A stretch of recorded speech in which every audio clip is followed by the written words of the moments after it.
You had said yesterday, I don't remember exactly how you phrased it, maybe you will, but that we might be a little surprised by how much money Josh Okogie is getting from the Suns, and I was a little surprised at how much money Josh Okogie got from the Suns. I was told after Lowry signed with Philly, the Suns were going to sign Josh Okogie, so we put it out there that I expect the Suns are going to sign Josh Okogie. We played the breaking news sounder, and we said they will sign Josh Okogie.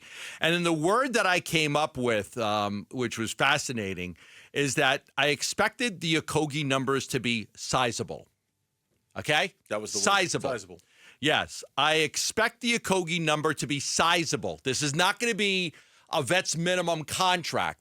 Now, he's a vet minimum guy, but with the guy, and this is pretty smart and genius by the Suns in many ways. It really is. I mean, this is defying traditional logic. Because look, and we'll get into it later, they're going to have to write a big check for this team, okay? They're not going to be able to cover it with the revenue that's coming in. But by making Okogie's salary higher, it now puts you into a category in which you can now trade him. Yeah. Now, you're going to have to attach picks. Sure, of course. You're going to have to hey, I'll give you Josh Okogie and 2 second-round picks for this player that you've got making $8 million.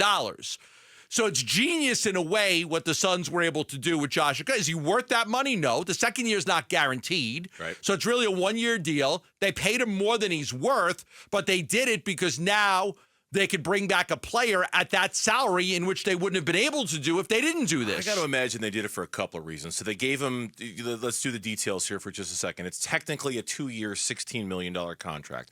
But as you said, the second year of the contract is non-guaranteed. So it's in essence a 1-year deal that you can get out of after 1 year. I think they gave him the money for 2 reasons. And I think one of them you just touched on, and we'll get into here in just a moment. And that is by giving him $8 million in the first year of the deal, you've given yourself yet another tradable contract at some point around the deadline. I think reason number 2, and we talked about this a little bit yesterday, Josh Okogie needed a reason to wait. You know, like the Suns were saying, okay, we're not going to sign you just yet. We're going to explore the Kyle Lowry thing, see if we can make it happen. And Josh okay, I'm going to wait, but what's in it for me? I'll tell you what, $8 million. Mm-hmm. We'll give you $8 million. And we don't get Kyle Lowry, you get $8 million. $8 million. Okay, I'll wait. I'll play that game. I'll play that game. I'll wait. And I'll go to bed every night, and I'll pray to God that Kyle Lowry signs with Philly. I'll pray, dear Lord, please help Kyle go back to Philly, please. Look, it's risky. It's expensive. The tax bill is historic. I'm going to get into that in a little bit here. The money that Matt Ishbia is shelling out has never been done before in the history of the NBA, but in a weird, twisted way, it's kind of genius. It's genius because now at the deadline, and Kellen Olson pointed this out on Twitter last night. You got 5 contracts that are tradable. You got 5 contracts that range between $18 million and $6.75 million. And any one of those are a very tradable. Now, some of them more than others. I would guess Okogie's deal is more tradable than some of the others because it's an expiring. It's basically a 1-year deal. It's expiring, and it's an expiring deal. Naz Little has multiple years left. Yusef Nurkic has multiple years left. Grayson Allen, Royce O'Neal have multiple years left. Okogie becomes your biggest trade chip. I think he's your chip. He's your biggest trade chip. He's your chip because what you can't do, you can't combine any of those salaries and make a move. Can't say I'll take Naz Little and I'll take Okogie and I'll trade that $15 million or $14 million for somebody making $14 million. You can't do that. And you also can't take back more money than you send away. So whatever player you bring in has to be making less than Josh Okogie. So in a weird, perverted, twisted way, it's actually a good idea to overpay Josh Okogie so that you can ensure the guy you're bringing back when you trade him is a better player, makes a little bit less. Right? Because you can't take back more. We got to overpay Josh Okogie at 8 so that the player we really want at 7, we're allowed to bring that guy back in. But that player's going to be made 9, we can't bring him back. That player's going to be a better player than a vet minimum guy. Right. And that player's going to have 3 years left on his deal or 4 years left on his deal. And the Suns are going to think that he's better and it's going to be a way for them. It's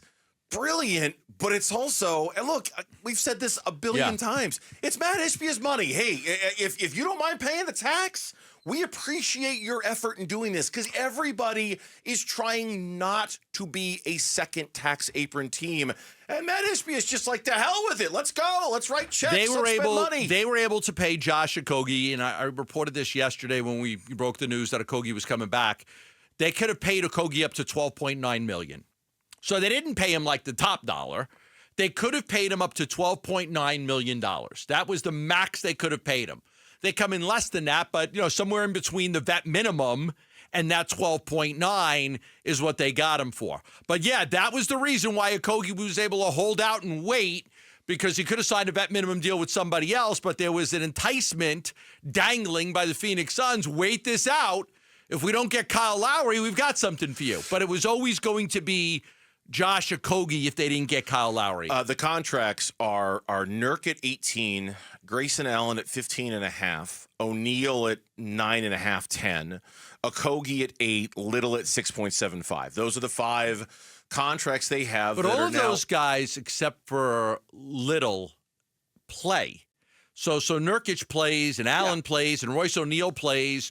So, Josh and Nas Little are the guys that aren't going to play very much, so they become the easily tradable pieces. They do. But you're right on that. Nas is harder to trade because he's got a couple of years left on his deal. Yeah, and I mean, you say that about Grayson, and I'm not advocating trading Grayson, and I'm not advocating trading Nurk, but if Grayson Allen gets off to a good start this year, that's a very, very, very tradable contract. If you wanted to, you could get back multiple use. You wouldn't have to attach a draft pick if you wanted to trade Grayson Allen, if you thought a deal was out there that brought you 2 good players back for 1. You wouldn't have to, right? So they're all a little bit different, but I agree that now if you can't trade Okogie, what do you get? Okay, you get Josh Okogie. For all of his greatness and all of his flaws, you know exactly what you're going to get. High motor guy, one of the highest motors on the team. That's what we all love about him. 6'4", plays bigger than 6'4" with his physicality. Good defensive player. Offensively, can he get better? Everyone talks about, hey, if he could just get better. At this point, I think it would have happened by now if Josh Okogie were going to get he has strengths and he has a lot better. of weaknesses. His strength, he can attack the basket. His weakness is shooting the basketball. And you're going to have a few guys that I can't wait for the summer league to start, because the 2 rookies they have, they don't. Ryan Dunn doesn't shoot the ball that well, and Oso doesn't shoot the ball from 3 at all. So it's going to be interesting to watch that. So they've got some guys that when you can't shoot the ball, you are limited, and it's hard to play you. And that's where I had wondered if the Suns, and you're the reporter guy on the show. I'm not. So I'm kind of I throw darts in the dark and see if anything sticks. I had wondered if the Suns were holding out for a shooter. Not necessarily another point guard, but a shooter, like somebody else they could bring in and feel comfortable about going to make a shot or 2 when we need him to, because of what they had done in the draft, and just trying to figure out whether those guys are going to play or not this year. Now, I don't know if they're going to. I would imagine at this point that Mike Budenholzer probably trusts Josh Okogie more than he trusts those 2 guys that they just drafted, even though they're all kind of offensively challenged, because Okogie at least has done it in this league for a few years. So it gives you that option if the draft picks don't work out and they're not ready to play right away. But Okogie's got his flaws. But like you said yesterday, and you've made the point the last couple of days, and it's a good one. Josh Okogie, you know what he's going to bring in practice. You know what he's going to do for team chemistry. You know how he is in the locker room. You know how he is with the other guys. He's a good, easy fit on your team. So if you can't trade him, at least you know you'll have somebody that if you need guys that practice hard. Well, and you need guys that will push other guys in practice. And you need guys in December, and you need guys in January, and you need guys in February when your guys are hurt and you're trying to figure out we need minutes, we need 15 minutes here, we need 10 minutes there. You need guys like that. You need guys like Josh Okogie. They might not help you win a title, but you need guys like Josh Okogie. They know all the players that are in that range salary-wise. I wonder if they've got a target or 2 for the deadline. Same thing. I wonder if they've got a couple of guys targeted right now with that salary. Yep. If privately they've said, okay, we look at this team, we think they could be a seller at the deadline. They've got this dude, he's making $7.5 million. We can get him. We can get him. He'll be available. I bet you're right. Thanks for watching Burns and Gambo. Click to see more from the guys and hit the button in the middle to subscribe so you never miss a video from Arizona sports.